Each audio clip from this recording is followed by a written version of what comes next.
Hi. Today I want to talk about a library for Go that you might find useful. It's called XOR Filter. That is a filter that is similar to Bloom filters and Cuckoo filters, but there are some differences. So it's on GitHub, fast filter, XOR filter, and I will talk a little bit about that and how I use it. So these filters are similar to Bloom filters in the sense that Bloom filters you can use to quickly check whether something is in a set, right? You probably know that. And they have some false positives. So they don't guarantee that if you enter a value that it's really in the set. Sometimes they have false positives. XOR filters do the same as Bloom filters and Cuckoo filters. And there are implementations of these filters for Go. So why use an XOR filter? Well, they use even less space than Cuckoo filters and Bloom filters. So they are more space efficient and they are also a bit faster if used the right way. So that's why I'm using them. I think they're using some trickery with bit sets below. So I haven't checked these papers, but you can check these papers to look at how they are implemented and what exactly they are doing. They're just a little bit better in terms of space requirements. And that's what counts for me in this application because I want to embed the data. But there is a difference.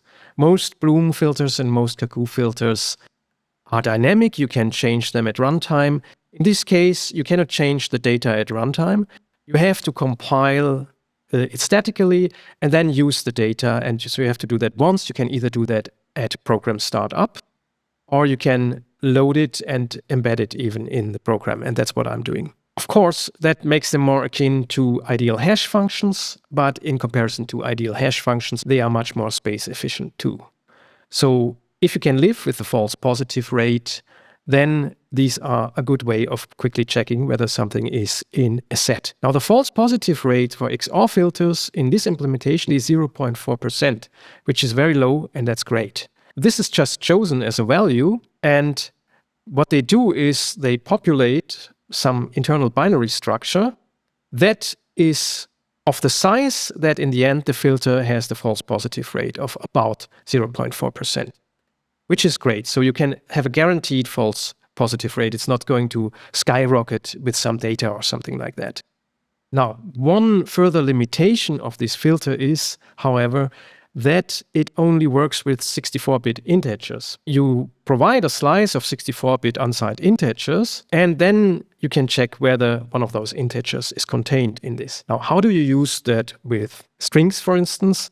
Well, I will show you how I do it. I use this hash function, hash fnv, which is in the standard library. It's not used very often, though. This hash function, these are called, after the people who invented them, Fowler, null, vo hash functions. It's a family of hash functions. We're using this one that yields unsigned 64-bit integers.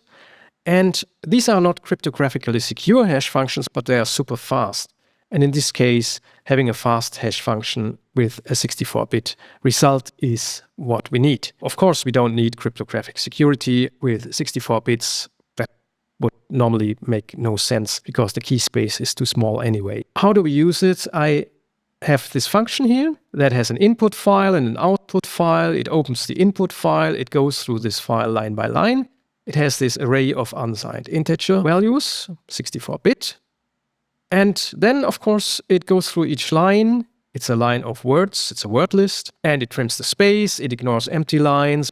And then it hashes this line and appends the hash to the slice. And this slice is then put into the XOR filter. It has this method, populate binary fuse 8. Now you have to consult the papers to understand what binary fuse 8 means. It's one of the best methods, I think, in the filter. And then you create an output file and save the data from the filter to this output file. Now let me show you this output file. This is where it gets cool. I have here a large word list.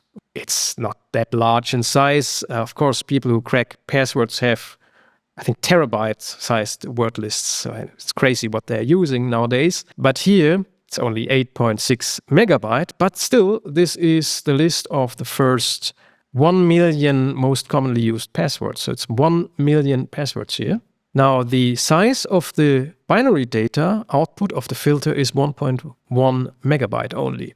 That's very low. I can show you, I can prove to you that it's very low. I compress this large word list with 7-zip.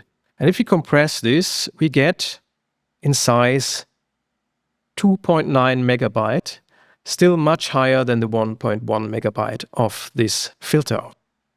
And the filter data is also very compact in memory, so when the filter loads this data, it's not going to use more memory. Basically a memory dump of the filter structure. It doesn't use much more memory than that. So it's very compact, and it's, as far as I know, the most memory efficient solution for this type of filtering. Now, let me show you how I use it in the end. Here's the function, right? It uses this XOR filter. It uses our hash function from hash fnv. And it loads the filter data. In this case, it embeds the filter data. So it's going to be embedded in the binary, and then it loads it into the XOR filter. You could also have this in a file if you want. But of course, in this application, I want to have all of it in memory. Now, I'm not sure if it duplicates this byte slice internally. I haven't checked that. If that is a problem for you, you should probably load it from disk. But for my application and this size of 1.1 megabyte, it's completely fine to embed it into the binary. And then to check whether a password someone has entered is a commonly used password, is within this list of 1 million commonly used passwords. We just hash it with the same hash function, which is deterministic not just at runtime, but also across runs. And then we check whether it is contained in this filter.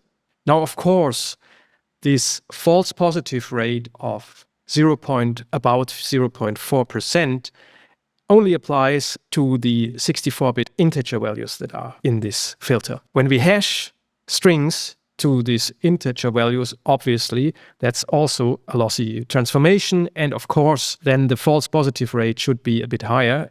Some of these passwords, potential passwords, will hash to the same 64-bit integer value, but this hash function is very good. So that's not going to be a huge problem. And actually, it works like a charm. It's super fast. So if you need something for any kind of word lists, maybe checking for swear words, or here checking for commonly used passwords, or any kind of application where you have a static set and you want to check whether something is in that set at runtime very fast, you can live with the false positives, and you want to save as much memory as you can, then this is the right solution.